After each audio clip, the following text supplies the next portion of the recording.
Est-ce que ça t'est déjà arrivé d'arriver à l'épicerie, puis de regarder deux différents aliments, puis de te poser la question, lequel est le plus santé? Tu vois, tu n'es pas le premier qui se pose cette question-là, puis après avoir eu un bac ainsi qu'une maîtrise en kinésiologie, puis avoir travaillé dans la dernière décennie avec plusieurs milliers d'individus, bien, c'est une des questions en fait qui est le plus posée face à l'alimentation. On le sait, 80% des résultats proviennent de la cuisine, de l'alimentation. Donc, si on n'est pas capable de savoir quel aliment est-ce qu'on devrait choisir, quel aliment est-ce qu'on devrait éviter, c'est sûr que ça rend la game plus difficile. Puis tu vois, une des problématiques que j'ai vues après avoir travaillé plus d'une dizaine d'années dans le domaine, c'est qu'on a un surplus d'informations, mais pas la bonne information. Tu vois, on se fait souvent dire en fait que des fruits, ben c'est super santé, c'est nutritif parce qu'il y a plein de vitamines et minéraux. Mais de l'autre côté, on va entendre parfois également qu'il y a des fruits, ben c'est pas bon parce que ça va venir augmenter le niveau de sucre qu'on va manger, puis ça a un indice glycémique qui est trop élevé. Par la suite, on va entendre en fait qu'on devrait prioriser en fait des aliments avec beaucoup plus de protéines dedans. Mais le problème, c'est que si on prend trop de protéines ou on prend trop de produits qui ne sont pas naturels, ça va venir dérégler nos hormones. Puis par la suite, on se fait dire en fait que le déjeuner qu'on devrait manger tous les jours, c'est des œufs. Par contre, de l'autre côté, si tu en manges trop, il va y avoir du cholestérol dans ton sang, puis ce n'est pas la bonne chose que tu voudrais. Fait qu'à la fin de la journée, on doit se poser la question, quel aliment est santé, quel aliment n'est pas santé. Puis en écoutant la vidéo jusqu'à la fin, je vais t'expliquer exactement comment est-ce que tu vas être capable d'utiliser le Nutri-Score des SuperDad, puis les 5 facteurs que je vais te présenter tantôt pour savoir exactement quel aliment est santé, puis quel ne l'est pas. Puis par la suite, être capable de savoir quels devraient être les aliments que tu vas venir prioriser, réduire et éviter afin d'être capable d'atteindre tes objectifs de perte de poids et de santé. Mais la première question qu'on doit se poser, c'est qu'est-ce que c'est la santé? Tu vois, la santé, c'est quelque chose qui est multifactoriel. Cependant, la manière que je vois la santé, c'est plutôt, en se posant l'autre question, c'est l'absence de maladie. On est en santé jusqu'à temps qu'on ne l'ait plus, puis on ne l'est plus lorsqu'on commence à avoir des maladies. Si on prend en considération, en fait, que qu'est-ce que pourrait être des maladies qu'on peut avoir, du diabète, de l'hypertension, des risques cardiovasculaires, de l'apnée de sommeil, plusieurs autres maladies, on peut également, par déduction, en venir à la conclusion qu'une personne qui est en surpoids, qui est en situation d'obésité, a beaucoup plus de facteurs de risque qui pourraient l'apporter jusqu'à cette maladie-là. Donc, une personne qui n'est pas en santé, pour qu'on soit le plus simple possible, c'est une personne qui va avoir des maladies. Puis si tu es en surpoids, tu as plus de chances d'être malade et d'avoir cette maladie-là. Par contre, c'est pas pour dire en fait qu'un individu qui est en surpoids n'est pas en bonne santé. On peut voir des personnes qui marchent dans la rue, qui ont des mauvaises habitudes de vie, une mauvaise hygiène de vie, qui vont venir fumer, boire de l'alcool, mais qui ne vont pas être en surpoids. Cet individu-là va potentiellement être en moins bonne santé métabolique qu'une personne qui va, oui, être en situation de surpoids ou d'obésité, mais va avoir des bonnes habitudes de vie. Cependant, c'est ma perspective, puis c'est mon opinion, en fait, que toute personne qui est en situation de surpoids ou d'obésité, qui viendrait perdre du poids, aurait simplement des bénéfices qui viendraient découler de ça. Donc, à la fin de la journée, pour qu'on soit le plus simple et efficace possible dans notre explication, ce qu'on va regarder maintenant, c'est quels sont les aliments ou quels sont les facteurs qui vont venir nous permettre d'avoir une meilleure santé, donc un meilleur contrôle de notre condition physique, de notre composition corporelle et qui va éviter le plus possible des risques de développer en fait des maladies. Donc, regardons en fait le Nutri-Score SuperDad. Puis pourquoi? D'où est-ce que ça sort, ça? Je ne sais pas si tu as déjà vu l'application Yuka qui vient scanner des codes barres de certains aliments puis qui va nous dire c'est quoi la qualité d'un aliment. La problématique que j'ai vue avec le temps, avec ce genre d'application-là, c'est qu'on va venir regarder souvent seulement un facteur ou deux, mais pas prendre vraiment en considération la réalité d'un père de famille. Tu vois, en tant que père de famille, oui, ta santé est importante, oui, ta composition corporelle puis ta condition physique, mais en fin de la journée, il y a plusieurs facteurs qui doivent prendre en considération ta réalité familiale, qui doivent prendre en considération l'argent, le temps que tu as, afin d'être capable de pouvoir faire des choix qui sont plus intéressants que d'autres. Fait que c'est pas juste une question, en fait, de quel aliment va nous aider à perdre du poids et avoir une belle santé, parce qu'à la fin de la journée, on ne vit pas dans un monde de licorne. Puis en tant que père de famille, on n'a pas les mêmes capacités qu'un jeune célibataire, qu'une personne qui n'a pas d'enfant à sa charge, qui n'a pas la même réalité que toi. Ceci dit, les 5 facteurs vont chacun avoir une pondération de 20 points. Puis lorsqu'on va venir les cumuler, vont nous donner un score sur 100. Ce qui va nous permettre par la suite de venir déterminer, est-ce que c'est des aliments au-dessus, exemple, de 75 qu'on devrait prioriser, des aliments en dessous de 75 et 50 qu'on devrait réduire, des aliments en dessous de 50 qu'on devrait éviter à tout prix, OK? Ou simplement réduire au minimum pour éviter la santé, d'accord? Donc, la première chose qu'on veut regarder, c'est le score calorique. Le score calorique, quand on regarde toutes les études qui ont été faites pour comparer les différentes diètes, les différents régimes, lorsqu'on vient regarder un régime X versus un régime Y, puis qu'on vient avoir un équivalent en termes de calories, les deux diètes vont avoir le même impact, le même outcome, le même résultat sur la perte de poids. Donc, au lieu de commencer à se casser la tête, à se poser la question qu'est-ce qui est le plus sain ou le moins sain, un des facteurs qu'on doit regarder, c'est la densité calorique. En d'autres mots, si j'avais à comparer, disons, du riz, exemple, avec des patates, ou même des pâtes avec des patates, c'est encore plus simple.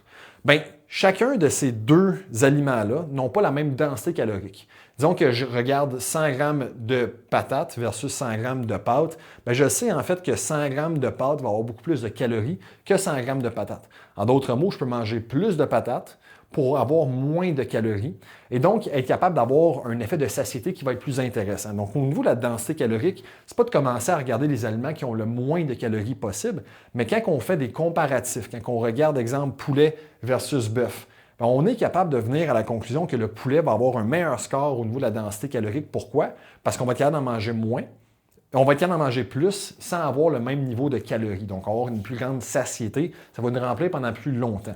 Donc, le premier score qu'on regarde, c'est la densité calorique. Un aliment qui a moins de calories dedans pour la même portion qu'un autre aliment. Puis, on vient bien évidemment comparer des pommes avec des pommes. On ne va pas regarder, en fait, il y a combien de calories dans du bœuf haché versus du beurre de pinot parce que ce n'est pas du tout la même catégorie. On doit comparer, en fait, des protéines, des viandes, on doit comparer des féculents, des fruits, et ainsi de suite. Le deuxième score qu'on va venir regarder, une fois qu'on a regardé le score calorique, c'est le score macronutritionnel. Donc, le score des macros, qu'est-ce qu'on va venir regarder ici? C'est qu'on va regarder bien évidemment la teneur de protéines.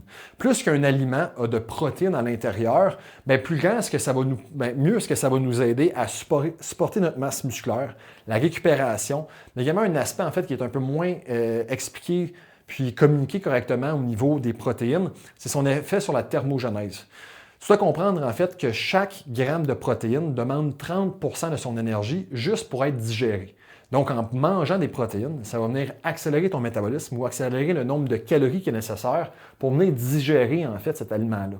Donc, en mangeant un aliment qui a plus de protéines, tu vas avoir un effet bénéfique sur le poids, sur la satiété, et ainsi de suite.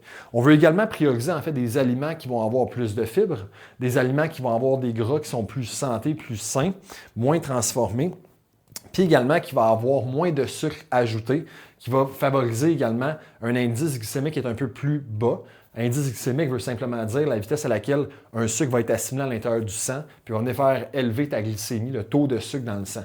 Plus que l'indice glycémique va être élevé, plus qu'on va avoir des spikes, fait qu'une grande augmentation du taux de sucre dans le sang, ça veut dire que ça va également apporter la montagne russe vers le bas par la suite, puis ça peut nous apporter des cravings, des pertes d'énergie, des pertes de concentration, et ainsi de suite. Fait que c'est un deuxième facteur qu'on va venir regarder au niveau des macros. On va avoir plus de protéines, moins de sucre, un peu plus de féculents, plus de fibres également, puis des bons gras à l'intérieur de ça. Le troisième point qu'on doit prendre en considération par la suite, c'est un score au niveau de la qualité. Okay? Puis on le sait, ça a pris beaucoup d'ampleur, de mon point de vue, peut-être un peu trop, dépendamment des personnes qu'on va venir suivre sur les médias sociaux, mais on doit regarder également le score de la qualité d'un aliment. Un aliment qui a beaucoup de niveaux de transformation, c'est sûr qu'il va avoir plus d'ingrédients ajoutés. Plus que la transformation est élevée, moins que l'assimilation dans le système va se faire correctement. Prendre en considération que dans l'époque préhistorique, nos ancêtres n'avaient pas la même accessibilité dans le fond à tous les aliments qu'on a aujourd'hui. Donc c'est sûr que le système digestif s'est adapté en conséquence. Ça prend plusieurs dizaines de milliers d'années en fait avant de développer la capacité à venir assimiler des aliments de la même manière. Cependant, plus qu'on vient augmenter le niveau de transformation, plus qu'on va ajouter en fait des ingrédients qui vont être synthétiques, qui ne vont pas soutenir en fait une bonne santé, qu'un bon fonctionnement du métabolisme puis du système digestif. Donc, ce qu'on veut prioriser ici, c'est avoir des aliments qui sont le plus naturels possible, le plus brut possible, le moins de transformation, le moins d'ingrédients et le moins d'ajouts de pesticides, de colorants, etc. Le quatrième facteur sur ce qu'on va regarder, c'est de venir prendre en considération l'accessibilité. Okay? Ce qu'on veut dire par ça, c'est que c'est bien beau, en fait, de dire qu'on voudrait avoir un aliment. Je prends en considération un aliment. J'avais acheté du beurre de pinot il y a quelques années aux États-Unis. C'est du beurre de pinot qui n'est pas comme du beurre de pinot qu'on connaît, c'est de la poudre. Puis tu dois rajouter, en fait, ton eau dans ce beurre de pinot-là. L'équivalent, en fait, de ce beurre de pinot-là a tellement moins de gras, je pense que c'est le tiers du gras. Donc, quand on le regarde, en premier lieu, il y a une meilleure densité calorique. Il y a des meilleurs macros parce qu'il y a pas mal moins de gras, pas mal moins de calories pour plus de protéines. Au niveau de la qualité, c'est sûr que c'était plus transformé, mais pas tant que ça. Okay? C'est un processus qui était, oui, de niveau de transformation, mais ce n'était pas quelque chose de synthétique. Fait que c'était quand même un bon score ici. Quand on tombe dans l'accessibilité, par contre, il faut prendre en considération que cet aliment-là, je l'ai acheté aux États-Unis, je l'ai apporté ici par la suite, ça passe aux douanes. Ça ne se vend pas, à ce que je cherche, au Canada, à moins que tu ailles dans un Popeye, peut-être que tu ne l'as pas dans ta ville. Par la suite, il faut prendre en considération qu'il faut que je le mélange avec de l'eau, ce beurre de pinot-là. Il faut avoir la bonne quantité d'eau, sinon la texture, c'est pas mangeable. Fait que quand on pense à l'accessibilité d'un père de famille qui n'a pas grand temps et d'énergie, il ne veut pas faire le tour de la ville pour aller trouver l'aliment qu'il recherche, à la fin de la journée, il faut prendre ça en considération. Parce que oui, un aliment peut être meilleur dans tous les autres aspects, mais s'il va venir te demander de faire le tour de la ville pour aller l'acheter, puis quand que tu veux du beurre de pinot sur ta toast, à place de juste l'étendre, ça va te prendre à peu près un diplôme en sciences et en chimie pour être capable d'avoir la bonne texture et le bon goût. C'est sûr que ça va venir perdre des points ici.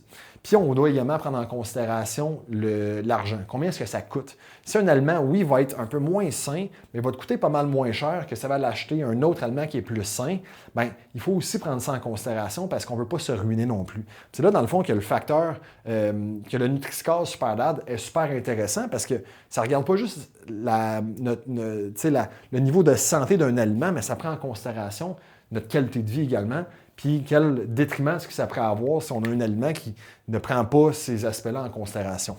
Le cinquième score qu'on va venir regarder, c'est le score familial. Puis ça également, c'est un autre point qu'on ne parle pas trop, OK? Mais une des choses que... Puis pourquoi est-ce que je pense qu'on se démarque réellement dans le marché avec les SuperDAD, c'est qu'on prend en considération la réalité familiale d'un individu. Puis ce que j'entends par là, c'est que oui, faire une diète poulet riz brocoli, ça fonctionne. Ça fonctionne pour toi. Mais est-ce que ça va t'apporter, en fait, à venir améliorer ta qualité de vie générale? Parce que quand tu penses à la vie d'un père, tu ne penses pas à son poids en premier. Tu penses à sa capacité à remplir son rôle, son devoir de père, à être présent en tout temps pour les membres de sa famille, à avoir de l'énergie et tout le reste. T'sais. Mais si tu vois, en fait, qu'un père de famille se doit de manger son poulet brocoli dans un Tupperware d'un côté de la table, pendant que les autres membres de sa famille, donc sa conjointe et ses deux enfants, sont en train de manger un autre repas complètement, c'est sûr, en fait, que c'est un score familial de 0. Parce que ça vient créer une division, une séparation, une distance entre toi et les membres de ta famille, ce qui, à la fin de la journée, va clairement avoir un impact négatif, autant au niveau relationnel qu'au niveau familial, puis par la suite au niveau personnel. Fait que c'est un cercle vicieux qu'on veut à tout prix éviter. Fait que dans le score familial, on doit prendre en considération si c'est quelque chose que tu vas être capable de manger en famille. Si c'est quelque chose, puis oui, tu serais capable de manger en famille, exemple que tu viendrais le préparer en Tupperware, mais si tu viens faire un chili ou une sauce spaghetti maison qui a un bon score pour le reste, même si ce n'est pas aussi parfait que de faire du poulet riz brocoli, est-ce que tes enfants vont manger du spaghetti versus du poulet riz brocoli? Bien évidemment. La lasagne, il faut trouver des alternatives, quelque chose qui prend chacun des aspects en considération. Donc, si on en fait un récapitulatif, le Nutri-Score SuperDAD nous permet de venir regarder différents aliments et faire un choix entre lequel est plus santé puis le moins santé, mais prenant en considération pas juste des aspects face à cet aliment-là, mais face à comment est-ce qu'on va venir inclure en fait cet aliment-là dans notre alimentation, dans nos habitudes alimentaires, mais également dans notre réalité familiale. Donc, on veut aller chercher en fait des aliments qui vont nous aider à venir contrôler notre poids à travers en fait la densité calorique. Fait qu'on a un premier score qui est le score calorique sur 20. Et là, l'objectif, c'est bien évidemment d'avoir un score le plus élevé possible à ce niveau-là. On va également par la suite venir regarder le score des macros. Au niveau des macros, on veut maximiser les protéines, les fibres, des bons gras et tenter dans le fond d'avoir un indice glycémique qui est un peu plus faible pour avoir un niveau d'énergie qui va être plus stable dans la journée. Au niveau de la qualité en fait, de l'aliment, on cherche à avoir des aliments qui sont plus bruts, plus naturels, moins transformés. Par la suite, l'accessibilité, ça prend en considération le coût du produit, le temps que ça va venir prendre à cuisiner, puis est-ce que tu vas être capable d'aller le chercher dans une épicerie ou il va falloir que tu fasses le tour de la ville? Et dernièrement, le score familial prend en considération est-ce que ta femme va aimer ça? Est-ce que tes enfants vont aimer ça? Est-ce que ça va venir amplifier puis améliorer en fait ta sphère familiale en ayant en fait ce repas-là avec toi? Puis quand on prend chacun de ces éléments-là en considération, ça nous permet en fait d'avoir un score sur 100. OK? Puis l'objectif par la suite, lorsqu'on a un score sur 100, c'est de se dire, ce que je recherche moi, c'est d'avoir en fait des aliments qui vont être au-dessus de 75 sur 100 le plus régulièrement possible. C'est ce qu'on va prioriser. Et par la suite, on va, pour les aliments entre 75 à 50, tenter de venir les réduire. Puis les réduire ne veut pas dire ne jamais en prendre, OK, l'éviter comme si c'était la peste. Puis c'est le même principe au niveau d'éviter qu'on veut un score en bas de 50. C'est pas qu'on veut plus jamais les prendre. Parce que la seconde qu'on commence à avoir une association négative à un aliment, c'est là, en fait, parce que l'homme veut qu'est-ce qu'il n'a pas le droit d'avoir. Quand on vient se restreindre, quand on vient mettre une barrière en avant de qu'est-ce qu'on peut puis qu'est-ce qu'on ne peut pas prendre, bien, ça va nous apporter, en fait, à se restreindre jusqu'à temps qu'on soit plus capable de supporter ce stress-là puis qu'on va tomber dans la surconsommation, dans l'excès et on va avoir l'impression vraiment de se taper sa tête, de s'en vouloir puis on va simplement abandonner notre processus de mise en forme. C'est pour ça, en fait, qu'on veut avoir un score qui nous permet d'être quantitatif, de prendre une décision qui est logique, okay? Et de ne pas avoir d'association qui est négative. Fait à la place de se dire, est-ce que cet aliment-là est sain ou malsain, on devrait se dire, est-ce que cet aliment-là, on devrait le prioriser, le réduire ou l'éviter? Pas parce que, tu sais, il y a des personnes dans ton entourage que tu dis que tu devrais les éviter, que la seconde que tu les vois, ben, tu as l'impression d'avoir raté ta vie ou d'être un échec complet, que tu dois rester chez vous et plus jamais voir personne dans ta vie. Là. Ce que ça vient faire, c'est que ça vient te permettre de te concentrer sur certains aspects plus que d'autres et être capable de développer un mode de vie qui va être durable dans le temps. Donc, assure-toi dorénavant, puis on va... c'est ça, assure-toi dorénavant, en fait, que lorsque tu viens évaluer un aliment, que tu changes ta préconception, puis ce que tu utilises comme terminologie de sain malsain, est-ce que c'est un aliment que je devrais prioriser, réduire ou éviter pour être capable de créer des changements qui vont perdurer dans le temps. Si tu apprécies cette capsule, assure-toi en fait de la liker, même de la partager à quelqu'un qui devrait l'écouter. Et si tu veux en apprendre davantage sur les 5 ingrédients du processus en fait des SuperDAD qui a permis à plus de 4000 pères jusqu'à ce jour à créer des changements durables dans leur mode de vie, dans leur habitude alimentaire, puis dans leur composition corporelle et leurs conditions physiques, je dépose plus bas le lien vers une formation que je t'invite à venir écouter pour savoir par où commencer ton processus de changement pour devenir un SuperDAD. Sur ce, je te dis à la prochaine.